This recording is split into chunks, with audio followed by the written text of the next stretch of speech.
नमस्कार दोस्तों, अटल अनुसंधान अकादमी यूट्यूब चैनल से मैं अवनीश शुक्ला आप सभी का हार्दिक स्वागत करता हूं। दोस्तों, सुबह की इस वीडियो में प्रतियोगी जीवन से संबंधित विभिन्न महत्वपूर्ण सूचनाओं को लेकर के उपस्थित हुआ हूं। तो आइए देखते हैं ऐसी कौन कौन सी महत्वपूर्ण सूचनाएं हैं। तो पहली सूचना यहां पर आप देख रहे हैं, CHSL ई 2020 में आवेदन अब 26 तक। कर्मचारी चयन आयोग ने CHSLE यानी कंबाइंड हायर सेकेंडरी लेवल परीक्षा 2020 की भर्ती में आवेदन की तारीख दूसरी बार बढ़ाई है। 15 दिसंबर तय थी, उसे 4 दिन बढ़ाकर 19 दिसंबर किया गया था। अब फिर आवेदन की तिथि बढ़ाकर 26 दिसंबर कर दी गई है। अभ्यर्थी उक्त तारीख की रात 11:30 बजे तक ऑनलाइन आवेदन कर सकेंगे, जबकि ऑनलाइन फीस 28 दिसंबर तक जमा होगी। अभ्यर्थी ऑफलाइन चालान 30 दिसंबर तक दे सकते हैं। इसके बाद CGL 2018 स्किल टेस्ट में पहुंचे 78% अभ्यर्थी। कर्मचारी चयन आयोग की कंबाइंड ग्रेजुएट लेवल परीक्षा 2018 शनिवार को खत्म हो गई। मध्य क्षेत्र के यूपी व बिहार के 7 शहरों में परीक्षा कराई गई। इसमें सबसे अधिक पटना केंद्र पर अभ्यर्थी पहुंचे और दूसरे स्थान पर कानपुर रहा। मध्य क्षेत्र के निदेशक राहुल सचान ने बताया कि परीक्षा शांतिपूर्ण होने का दावा किया गया है। अब SSC का इसका अंतिम परिणाम जल्द घोषित करेगा। 77.7% अभ्यर्थी ही पहुंचे, कहीं से गड़बड़ी की कोई सूचना नहीं मिली। इसके बाद इलाहाबाद विश्वविद्यालय समेत कॉलेजों में दाखिले निरस्त कराने पर फीस वापसी। जी हाँ दोस्तों, ये इलाहाबाद विश्वविद्यालय की एक महत्वपूर्ण खबर है। कोरोना वायरस संक्रमण के चलते इलाहाबाद केंद्रीय विश्वविद्यालय समेत कॉलेजों में दाखिला निरस्त कराने पर 100% फीस वापस होगी। इसके लिए निश्चित समय सीमा पर लगी पाबंदी भी खत्म कर दी गई है। हालांकि यह नई व्यवस्था केवल चालू सत्र 2020-21 में ही मान्य होगी। विश्वविद्यालय अनुदान आयोग की तरफ से देश भर में केंद्रीय विश्वविद्यालयों के कुलपति को भी पत्र लिखा जा चुका है। यहाँ पर आप देख रहे हैं, कोरोना वायरस संक्रमण के चलते अब 100% फीस होगी वापस। पूर्व में फीस वापसी के लिए निर्धारित थी निश्चित समय सीमा। कोरोना के चलते UGC की तरफ से आदेश आया है, 30 नवंबर से पहले दाखिला निरस्त कराने वालों को फीस वापस की जाएगी, जबकि 30 दिसंबर तक निरस्त कराने पर 1000 रुपये की कटौती कर शेष राशि वापस की जाएगी। डॉक्टर जया कपूर, जनसंपर्क अधिकारी, इलाहाबाद विश्वविद्यालय। इसके बाद यहाँ पर आप देख रहे हैं, विश्वविद्यालय व कॉलेज भी बन सकते हैं केंद्र। जी हाँ दोस्तों, उत्तर प्रदेश में न्यू TT 2020 की तैयारियां पूरी हो चुकी हैं और जल्द ही विज्ञापन आपको देखने के लिए मिलेगा। यहाँ पर आप देख रहे हैं, उत्तर प्रदेश शिक्षक पात्रता परीक्षा 2020 में विश्वविद्यालय व महाविद्यालय भी पहली बार परीक्षा केंद्र बनाए जा सकते हैं। यह कदम परीक्षा को नकल विहीन और शांतिपूर्ण कराने के मद्देनजर उठाया गया है। शासनादेश जारी होने के बाद इस पर अमल होगा। परीक्षा फरवरी 2021 के अंत या फिर मार्च के पहले सप्ताह में कराने की तैयारी है। नई शिक्षक भर्ती कराने के लिए UP TET जरूरी है। शासन इसकी अनुमति दे चुका है और इसका विस्तृत प्रस्ताव मांगा गया था।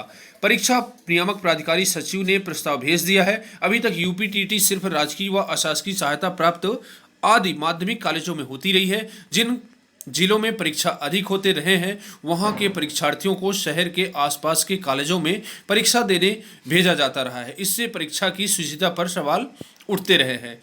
अंकुश लगाने का प्रस्ताव किया कि यदि DM सहमत हों तो वे अपने शहर के विश्वविद्यालय और ख्याति प्राप्त महाविद्यालयों को भी परीक्षा केंद्र बना सकते हैं। इससे बड़ी संख्या में परीक्षार्थियों को सहूलत मिलेगी और कम केंद्र होने से परीक्षा की निगरानी और आसानी रहेगी।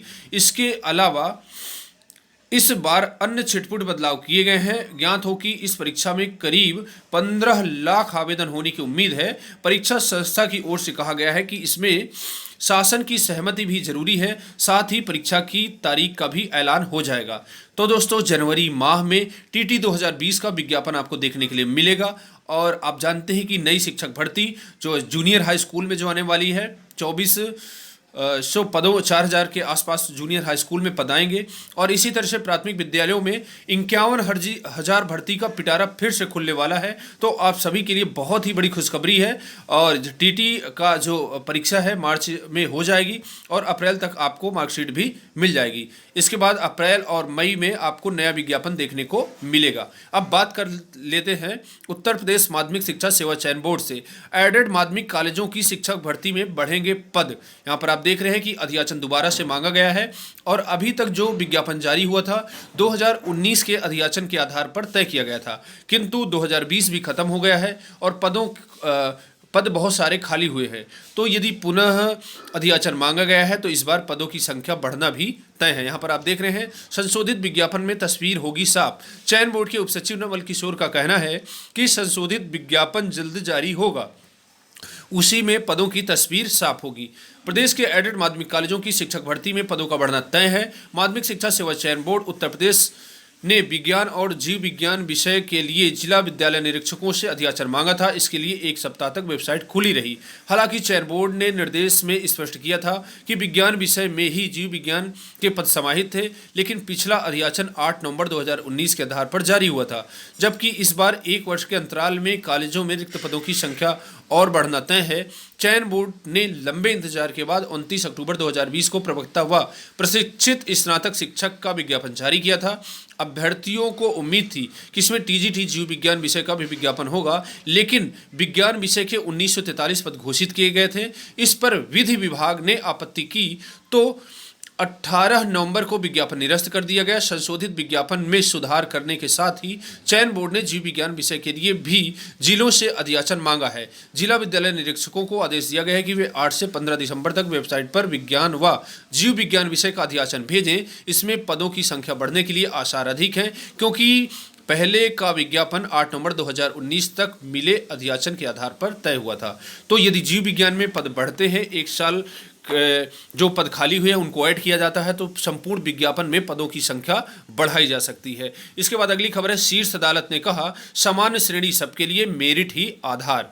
यहाँ पर आप देख रहे हैं सामान्य वर्ग के लिए तय कटाव से ज्यादा अंक लाने वाले ओबीसी वर्ग की महिला को नियुक्ति देने का दिया आदेश।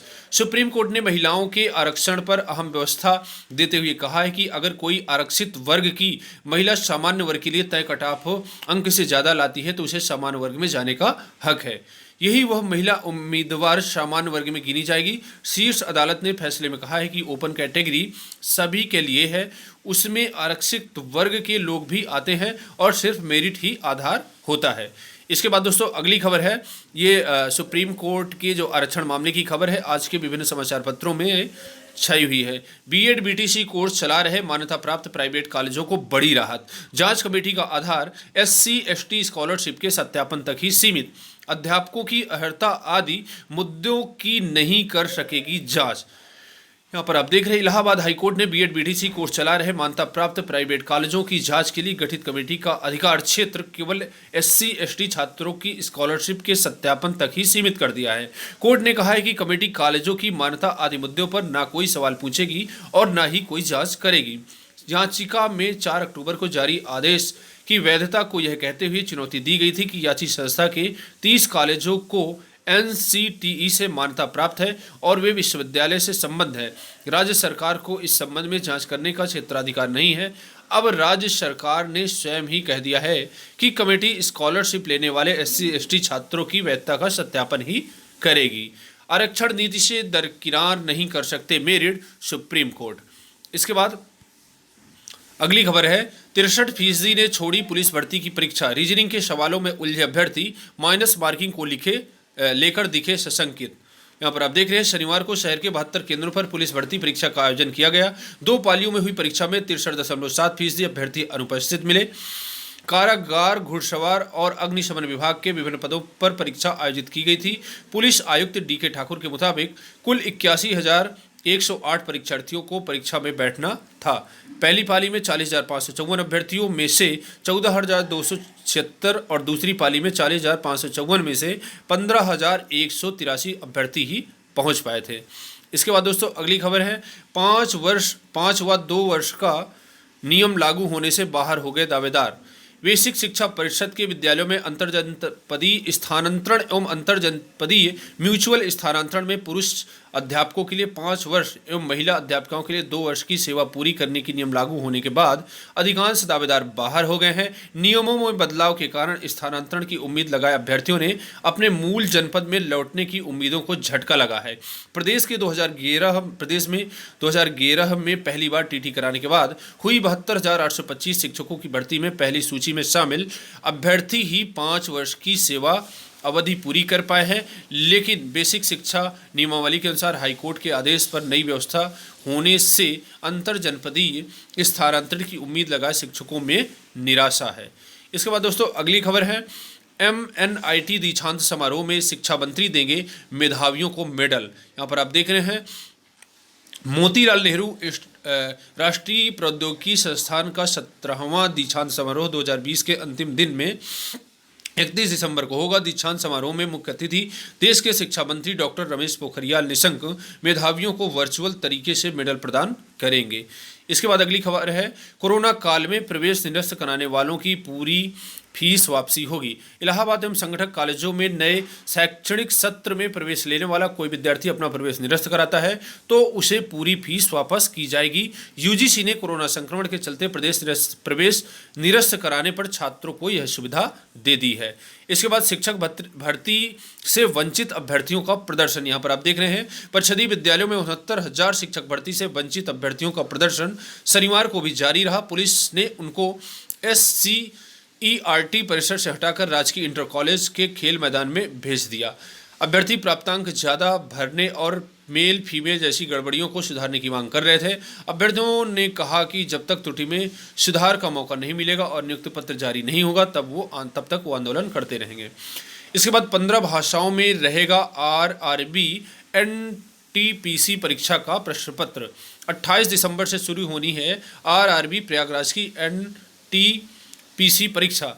रेलवे भर्ती बोर्ड की ओर से नॉन टेक्निकल पॉपुलर कैटेगरी की भर्ती परीक्षा में प्रश्न पत्र 15 भाषाओं में रहेगा। अभ्यर्थियों की सहूलियत के लिए RRB प्रशासन ने हिंदी अंग्रेजी के अलावा असमिया, कन्नड़, कोंकणी, मराठी, उर्दू, तमिल, बंगाली, पंजाबी आदि भाषाओं में प्रश्न पत्र उपलब्ध कराने की तैयारी है। 8वीं तक कक्षाओं के संचालन की मांगी जानकारी। यूपी बोर्ड सचिव ने कोविड-19 के चलते बंद चल रहे सभी बोर्ड के स्कूलों के बारे में प्रदेश के सभी संयुक्त शिक्षा निदेशकों से रिपोर्ट मांगी है। दिव्यांश शुक्ल की ओर से भेजे गए पत्र में कहा गया है कि 19 अक्टूबर से 9वीं व 12वीं तक के विद्यालयों का संचालन किया जा रहा है। शासन के निर्देश पर अब बोर्ड सचिव की ओर से 6वीं से 8वीं कक्षा के संचालन के बारे में संयुक्त शिक्षा निदेशकों से रिपोर्ट मांगी गई है। SSC ने CHSL 2020 की आवेदन तिथि 26 तक बढ़ा दी है। दिव्यांग PhD स्कॉलरों के लिए कल से खुलेगा JNU। कोरोना महामारी की वजह से करीब 7 महीने से बंद रहने के बाद जवाहरलाल नेहरू विश्वविद्यालय दिव्यांग PhD स्कॉलरों के लिए सोमवार से खोल दिया जाएगा। इसके बाद नकल गिरोह के 5 सदस्यों समेत 8 भेजे गए जेल। 3 अभ्यर्थी भी शामिल। सिविल लाइंस पुलिस ने शुरू की जांच। दूसरे की ID संग पकड़ा गया युवक। यहाँ पर आप देख रहे हैं आरोपी पुलिस भर्ती एवं प्रोन्नति बोर्ड की ओर से विभिन्न पदों के लिए आयोजित लिखित परीक्षा में शनिवार को नैनी के औद्योगिक इलाके में एक परीक्षा केंद्र से दूसरे की ID के साथ एक युवक को पकड़ा गया। पुलिस की पूछताछ में पता चला कि युवक का नाम प्रेमचंद है जो कसिया कुशीनगर का निवासी है। उसके से मनोज कुमार निवासी पिठानी फिरोजाबाद की ID बरामद की गई। दूसरी पाली में मनोज की जगह परीक्षा देने से पहले ही पुलिस ने उसे गिरफ्तार कर लिया। KL पटेल की गैंगस्टर में जमानत खारिज। जिला न्यायालय ने शिक्षक भर्ती घोटाले के मुख्य आरोपी KL पटेल उर्फ कृष्ण लाल पटेल की गैंगस्टर मामले में जमानत अर्जी खारिज कर दी है। तो दोस्तों आज के लिए बस इतना ही। मिलते हैं नेक्स्ट वीडियो में। पूरा वीडियो देखने के लिए बहुत बहुत सा धन्यवाद। यदि वीडियो आपको अच्छा लगा हो वीडियो को लाइक करिए, सब्सक्राइब करिए व अधिक से अधिक लोगों के बीच में शेयर करिए। धन्यवाद।